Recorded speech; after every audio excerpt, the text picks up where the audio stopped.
നമസ്കാരം. പയ്യന്നൂരിൽ നിന്ന് ഒരു ചെറിയ സിനിമ റോമ 6 അതിപ്പോ OTT റിലീസ് ആയിരിക്കുകയാണ്. അപ്പോൾ അതിന്റെ വിശേഷങ്ങൾ പറയാൻ സംവിധായകനും തിരക്കഥാകൃത്തും അല്ലെ സിനിമയുടെ അതെ ഓൾ ഇൻ ഓൾ ആയിട്ടുള്ള അതെ ഷിജു പീറ്ററാണ് എനിക്ക് ഒപ്പം ഉള്ളത്. അപ്പോൾ റോമ 6 ഇപ്പോൾ OTT റിലീസ് ആയിരിക്കുന്നു. ഉം. എത്രത്തോളമാണ് ആ സന്തോഷം? റോമ 6 OTT-ലായതിൻ്റെ സന്തോഷം ശരിക്കും പറഞ്ഞറിയിക്കാൻ പറ്റാത്തതാണ്. ആഹാ. കാരണം എന്താ വെച്ച് കഴിഞ്ഞാൽ നമ്മുടെ പയ്യന്നൂരിൽ നിന്നിലെ പുതുമുഖങ്ങളെ അണിനിരത്തിക്കൊണ്ടുള്ള ഒരു സിനിമ, ഉം. പുതുമുഖ സംവിധായകൻ, അതെ. ഇങ്ങനെയൊക്കെ വരുന്ന സമയത്ത് അങ്ങനെയുള്ള ഒരു സിനിമ നമ്മൾ റിലീസ് എന്നുള്ള രീതിയിൽ നമ്മുടെ പയ്യന്നൂരിൽ മാത്രം നമ്മൾ റിലീസ് ചെയ്തു. ഉം.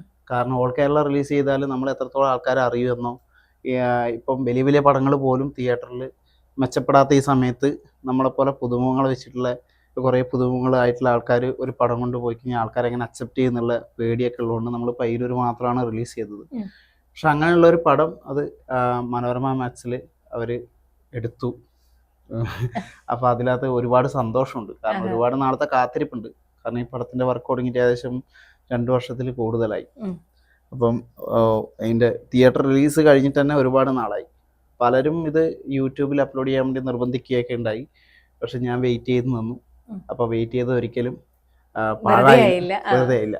അത് നമ്മളിപ്പോ ഒരു ചെറുതോ വലുതോ ആയിക്കോട്ടെ, ഒരു സിനിമയുടെ പിറകിൽ എന്ന് പറയുമ്പോൾ ഒരുപാട് സ്വപ്നങ്ങളുടെ, ഒരുപാട് ത്യാഗത്തിന്റെ, കുറെ ആളുകളുടെ ഒരു കൂട്ടായ്മയുടെ ഒക്കെ വലിയൊരു പ്രയത്നം ഉണ്ട്. ഉണ്ട്. അപ്പൊ ഈ 2 വർഷം കൊണ്ട് നിങ്ങൾ ചെയ്തെടുത്ത നിങ്ങളുടെ ഒരു സ്വത്താണ് റോമ 6. അതെ അപ്പൊ അതിനെ ഇപ്പൊ ഏറ്റവും നല്ല രീതിയിലേക്ക് ഇപ്പൊ നമുക്ക് യൂട്യൂബിലൊക്കെ നമുക്ക് റിലീസ് ചെയ്യായിരുന്നു. അതെ പക്ഷെ കാത്തിരുന്ന് അത് ഇപ്പൊ മനോരമ മാക്സിലൊക്കെ റിലീസ് ആവുന്നു. അപ്പൊ കൂടെ നിന്ന ആളുകളുടെ ഒരു പ്രതികരണം എത്രത്തോളമാണ്? കൂടെ നിന്ന ആളുകളുടെ പ്രതികരണം പിന്നെ പലരും എൻ്റെ കൂടെ തന്നെ വന്നിട്ടുണ്ട്. ഉം. അത്യാവശ്യം എന്നെ ഇതിനകത്ത് സാമ്പത്തികമായിട്ട് കുറച്ച് സഹായിച്ച ആൾക്കാരുണ്ട്. ഉം. അപ്പം നിങ്ങൾക്കറിയാലോ, ഒരു സിനിമ എന്ന് പറയുമ്പോൾ അതിനകത്ത് അത്യന്താപേക്ഷിതമായിട്ടുള്ള ഒരു ഘടകമാണ് സാമ്പത്തികം. ഉം. പക്ഷെ നമ്മൾ പിന്നെ വളരെ ചുരുങ്ങിയ രീതിയിൽ ഒരു പടം എങ്ങനെ തീർക്കാമെന്നുള്ളതിൻ്റെ ഏറ്റവും വലിയ ഉദാഹരണമാണ് റോമ 6 എന്ന് പറയുന്ന സിനിമ. അപ്പം അതുപോലെ ഒരു ഇന്നത്തെ കാലത്ത് ഒരു ഇപ്പം ഈ ഇടക്കാലത്ത് വരുന്ന സിനിമകളിലൊക്കെ ആർട്ടിസ്റ്റ് വാല്യൂ നോക്കിയിട്ടല്ല പടങ്ങൾ വിജയിക്കുന്നത് ഞാൻ നോക്കി കാണുന്നത്. ഉം. അപ്പം ആർട്ടിസ്റ്റ് വാല്യൂ ഇല്ലാത്ത പടങ്ങളും കണ്ടന്റൊക്കെ വെച്ചിട്ട് നല്ല രീതിയിൽ വിജയിച്ചു പോകുന്നുണ്ട് ഉം. ഇപ്പോൾ. ഉം.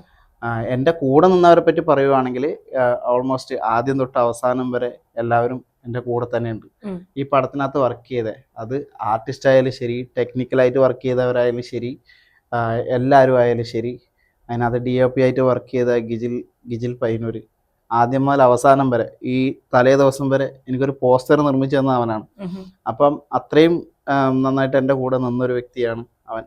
പിന്നെ എൻ്റെ ഫാമിലി എന്ന് വെച്ചാൽ നമ്മൾ ഈ 2.5 വർഷക്കാലത്തെ 2 വർഷം പടം ചെയ്യാനാണെങ്കിൽ അതിൻ്റെ പ്രീ വർക്കും ഇതൊക്കെ ആയിട്ട് നമ്മൾ തലപോക്കുന്ന സമയമായിരിക്കും. ഉം. അപ്പം പലപ്പോഴും നമ്മുടെ വീട്ടിൽ കിട്ടാറില്ല.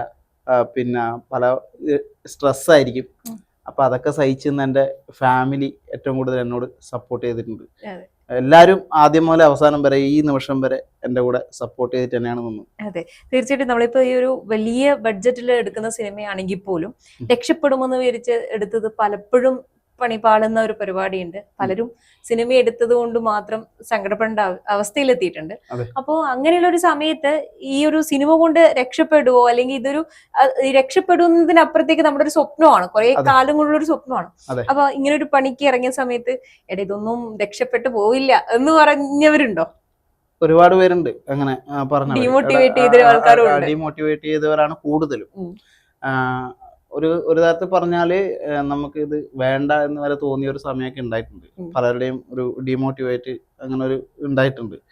പക്ഷെ അതിലൊന്നും തളരാതെ ഞങ്ങൾ മുന്നോട്ട് പോയി എന്ന് വെച്ച് കഴിഞ്ഞാൽ ഞാൻ മുന്നോട്ട് വെക്കുന്ന ഒരു കൺസെപ്റ്റ് എന്താണെന്ന് വെച്ച് കഴിഞ്ഞാൽ നമ്മൾ 1-2 ലക്ഷം രൂപ മുടക്കി നമ്മൾ ഒരു അരമണിക്കൂർ ഷോർട്ട് ഫിലിം വളരെ ഭംഗിയായിട്ട് ചെയ്യുന്ന ആൾക്കാരുണ്ട്. അവർക്ക് എന്തുകൊണ്ട് ഇതേ സംഭവം ഒരു 6 ലക്ഷം രൂപ മുടക്കി അവർക്കതൊരു സിനിമയായിട്ട് 1.5 മണിക്കൂർ സിനിമയാക്കി എടുത്തുകൂടാ എന്നുള്ളതാണ് എൻ്റെ ചോദ്യം. ഉം. കാരണം പണികളൊക്കെ കറക്റ്റാണ്, ഉം. ആർട്ടിസ്റ്റുകൾ സെയിം ആണ്, ഉം. സ്റ്റോറി എഴുതുന്നത് സെയിം ഒരാളാണ്, ഉം. ബാക്കിയുള്ള കണ്ടന്റ് വർക്കുകളൊക്കെ ചെയ്യുന്നത് DOP സെയിം ആണ്. ഉം. അപ്പോൾ ഒരു അരമണിക്കൂർ സാധനം നമുക്കൊരു 2 ലക്ഷം രൂപക്ക് നമുക്കൊരു ഷോർട്ട് ഫിലിം നമുക്ക് നിർമ്മിച്ചെടുക്കാൻ വേണ്ടി പറ്റുന്നുണ്ടെങ്കിൽ ഉം. നമുക്ക് എന്തുകൊണ്ട് 6 ലക്ഷം രൂപക്ക് സെയിം വർക്ക് നമുക്ക് 1.5 മണിക്കൂർ ആക്കിക്കൂടാ എന്നുള്ളതാണ് എൻ്റെ ചോദ്യം. ഉം. കാരണം പണിയെടുക്കേണ്ടതൊക്കെ സെയിം ആൾക്കാരാണ്. ഉം. അവരെന്തായാലും ഈ അരമണിക്കൂറിന്റെ വർക്കിന് അവർ ഈ ബഡ്ജറ്റിനകത്ത് അവർ വർക്ക് തീർക്കുന്നുണ്ട്. ഉം. അത് പിന്നെ അപ്പൊ അവർക്ക് എന്തുകൊണ്ട് 1.5 മണിക്കൂർ സാധനം ചെയ്തുകൂടാ എന്നുള്ളതാണ് എൻ്റെ ചോദ്യം. അതെ. അത് എനിക്ക് ചുമ്മാ ചോദിച്ചിട്ട് കാര്യമില്ലല്ലോ. എനിക്ക് ഏകദേശം അതിന് റോമ 6-ന് 6 ലക്ഷം രൂപയല്ല ചിലവ്, കുറച്ച് കൂടിയിട്ടുണ്ട്. ഇതിനകത്ത് പി ജയേന്ദ്രൻ സാറിന്റെ പാട്ടുണ്ട്, വിദ്യാധരൻ മാഷിന്റെ സംഗീതമുണ്ട്, പിന്നെ ഹനൂൻ ആസീസ് പാടിയിട്ടുണ്ട്, ബിബിൻ സേവർ പാടിയിട്ടുണ്ട്, പിന്നെ നല്ല BGM സ്കോറുകൾ ചെയ്തിട്ടുണ്ട്. അതേപോലെ നല്ല ക്യാമറ യൂണിറ്റാണ് ഉപയോഗിച്ചിരിക്കുന്നത്. അപ്പം അതുകൊണ്ടൊക്കെ ബഡ്ജറ്റ് കുറച്ച് കൂടിയിട്ടുണ്ട്. എന്നല്ലാതെ നമ്മൾ സാധാരണ ചെയ്യുന്ന രീതിയിൽ നമുക്ക് എന്തുകൊണ്ട് അരമണിക്കൂർ ചെയ്യുന്ന ഒരു 2 ലക്ഷം രൂപക്ക് ചെയ്യുന്ന ഒരു വർക്ക് എന്തുകൊണ്ട് നമുക്കൊരു 1.5 മണിക്കൂർ ദൈർഘ്യം കയറ്റിയിട്ട് അതെന്തുകൊണ്ട് ഒരു 6 ലക്ഷം രൂപക്ക് ചെയ്തുകൂടാ എന്ന് ഞാൻ പലരോടും ചോദിക്കുന്നുണ്ട്. പക്ഷെ ഇത് അവരുടെ മുമ്പിൽ വെക്കാനുള്ള ഒരു ഒരു ഉദാഹരണമാണ് എനിക്ക് റോമ 6. ആ രീതിയിൽ ഒരു ഉദാഹരണമായി വെക്കുന്ന രീതിയിൽ എന്തൊക്കെ പുതുമയാണ്, എന്തൊക്കെ സന്ദേശമാണ് ശരിക്കും ഈ റോമ 6-ൽ മുന്നോട്ട് വെക്കുന്നത്? അതിന്റെ ഒരു കാമ്പ് എന്താണ്? റോമ 6 എന്ന് പറയുന്ന സിനിമയുടെ ഒരു കാമ്പ് എന്ന് പറയുന്നത് സ്റ്റോറിയാണോ ഉദ്ദേശിച്ചത്? അതെന്ന് വെച്ച് കഴിഞ്ഞാൽ ഇപ്പം നമ്മുടെ സമൂഹത്തിൽ നടക്കുന്ന ഒരു സംഭവമാണ്. എന്ന് വെച്ച് കഴിഞ്ഞാൽ പല കപടമുഖങ്ങൾ നമ്മുടെ എന്ന് വെച്ച് കഴിഞ്ഞാൽ നമുക്കിപ്പോൾ സ്വന്തം ബന്ധുക്കളുടെ ഒരിടത്ത് പോലും നമുക്ക് സ്വന്തം മക്കളെ ആക്കിയിട്ട് നമുക്കൊരു സ്ഥലത്ത് പോകാൻ പറ്റാത്തൊരവസ്ഥ നമുക്ക് ഇന്നുണ്ട്. കാരണം നമുക്ക് ആരെയും അളവിൽ കൂടുതൽ വിശ്വസിക്കാൻ പറ്റാത്തൊരവസ്ഥ നമുക്കിപ്പോൾ ഉണ്ട്. അങ്ങനെയുള്ള ചില കാര്യങ്ങൾ തുറന്നു പറയുന്ന ഒരു സിനിമയാണ് റോമ 6. പിന്നെ റോമ 6-ൻ്റെ ഒരു പ്രത്യേകത എന്ന് വെച്ച് കഴിഞ്ഞാൽ ഇപ്പം ഞാനും നിങ്ങളും തമ്മിൽ ചെറിയൊരു പ്രശ്നമുണ്ട്. അപ്പോൾ ആ പ്രശ്നം വളർന്ന് വലുതായി നമ്മളിൽ ഒരാൾ മരണപ്പെട്ടു. മരണശേഷം ഇവർ രണ്ടുപേരും തമ്മിൽ കണ്ടുമുട്ടിയാൽ എന്തായിരിക്കും എന്നുള്ളതാണ് ശരിക്കും റോമ 6 മുന്നോട്ട് വെക്കുന്ന മറ്റൊരു തീം. അങ്ങനെ 2 തീമും കൂടി കൊളാബ് ചെയ്തിട്ടാണ് ഈ റോമ 6 എന്നുള്ള പേര്. അത് ശരിക്കും എന്താണ്?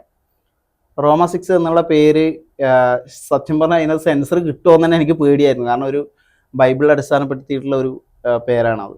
പക്ഷെ അത് കൂടുതൽ ഡീറ്റെയിലിംഗ് ആയിട്ട് പോകാത്തതുകൊണ്ടാണെന്ന് തോന്നുന്നു എനിക്ക് സെൻസറിങ്ങിൽ അപ്രൂവൽ കിട്ടിയത്. റോമ 6 എന്നുള്ള പേരെന്ന് വെച്ച് കഴിഞ്ഞാൽ പിന്നെ റോമാർക്ക് എഴുതിയ ലേഖനം 6-ാം അധ്യായം പാപത്തിന്റെ ശമ്പളം മരണമത്രേ എന്നുള്ള ഒരു ബൈബിൾ കോട്ട് വെച്ചിട്ടാണ് റോമ 6 എന്നുള്ള ആ ഒരു പേര് മെൻഷൻ ചെയ്തു. അപ്പൊ ഈ നേരത്തെ പറഞ്ഞതുപോലെ സിനിമയുടെ മൊത്തം കാമ്പ് അതിലുണ്ട്, പാപത്തിന്റെ ശമ്പളം മരണമത്രേ. അപ്പൊ തീർച്ചയായിട്ടും നല്ലൊരു വിജയാശംസകളാണ് ഇപ്പൊ നേരാനുള്ളത്. കാരണം OTT-യിൽ നിങ്ങൾ വിചാരിക്കുന്ന രീതിയിൽ പടം ഓടട്ടെ. നമ്മൾ പ്രതീക്ഷിക്കുന്നതിനേക്കാളും മുകളിലുള്ള രീതിയിലാണ് ഓടുന്നത്. കാരണം എന്ന് വെച്ച് കഴിഞ്ഞാൽ നമ്മൾ ഒരിക്കലും മനോരമ മാക്സ് പോലുള്ള ഒരു OTT നമ്മൾ ഒരിക്കലും പ്രെഡിക്റ്റ് ചെയ്തിട്ടില്ല. ഇതേപോലെ ചെറിയൊരു പടത്തിന് ചെറിയ രീതിയിൽ ചെയ്ത് ഒരുപക്ഷെ അതിന്റെ ക്വാളിറ്റി മേക്കിംഗ് കൊണ്ടായിരിക്കാം, പിന്നെ അല്ലെങ്കിൽ അതിൻ്റെ തീമായിരിക്കാം അവർക്ക് ഇഷ്ടപ്പെട്ടത്, എന്താണെന്ന് എനിക്ക് അറിയില്ല. പക്ഷെ അവർക്കത് ഇഷ്ടപ്പെട്ടു, പിച്ച് ചെയ്തപ്പോൾ തന്നെ അവർക്കത് ഇഷ്ടപ്പെട്ടു, അങ്ങനെ ഓണായി. സിനിമ എന്ന് പറയുന്നത് സ്വപ്നം കാണുന്നവന്റെയും അതിനുവേണ്ടി പരിശ്രമിക്കുന്നവന്റെയും ആണ് എന്ന് നമ്മളെപ്പോഴും കേട്ടിട്ടുണ്ട്.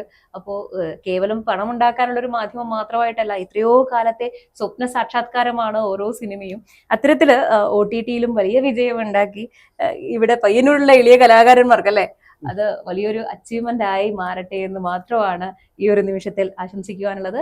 എല്ലാ ഭാവുകങ്ങളും. Thank you.